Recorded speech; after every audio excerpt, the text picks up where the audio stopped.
Jean-Marc Sabatier, docteur en biologie cellulaire. J'ai avec moi là un grand scientifique.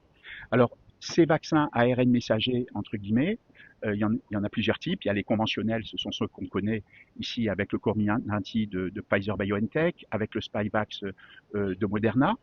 Mais il y a ici les vaccins à ARN messager auto-amplifiants, transamplifiants et à point quantique de graphène qui sont donc en développement. Alors là, le problème, il vient du fait que quand on injecte deux personnes différentes avec la même quantité d'ARN messager, ces personnes ne vont pas nécessairement produire la même quantité d'antigènes. Hein. Il y a des personnes qui vont produire, par exemple, dans les cas des vaccins entre guillemets anti-Covid, qui vont produire beaucoup de protéines spike, d'autres qui vont en produire très peu. Donc ça, c'est le premier problème, c'est-à-dire qu'on ne maîtrise pas la quantité de l'antigène qui va être effectivement produit. Après, la deuxième chose, c'est qu'on ne maîtrise pas la demi-vie et la biodistribution des ARN messagers. On ne sait pas où ils vont. Ils restent pas dans le muscle deltoïde, en tout cas. Ils circulent. Ils sont captés donc par les différents organes et tissus. Donc, ils peuvent se retrouver donc dans différents types cellulaires et donc fabriquer de la protéine spike. Donc, on ne maîtrise pas la biodistribution. On ne maîtrise pas non plus leur demi-vie parce qu'ils sont entièrement modifiés.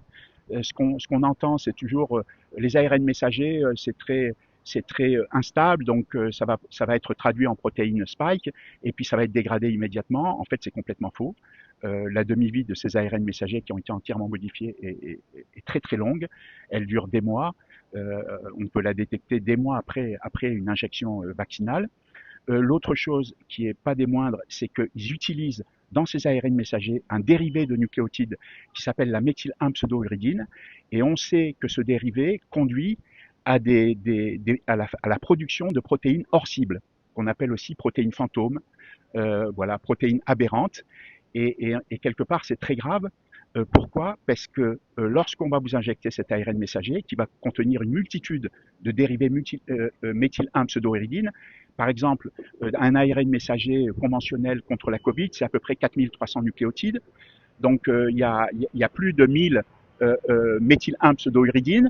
À chaque fois, il y a entre 8 et 12% d'erreurs de saut du cadre de lecture de plus 1 avec les méthylènes qui conduisent donc à la production d'une multitude de protéines inconnues.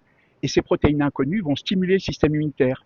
Et donc, ça va pouvoir, en cas d'immunoréactivité croisée, ce qui sera forcément le cas, ça va déclencher des troubles métaboliques, puisque ça va affecter des voies de signalisation cellulaire, ça va pouvoir lancer des maladies auto-immunes, ça va pouvoir lancer des cancers, on ne maîtrise rien.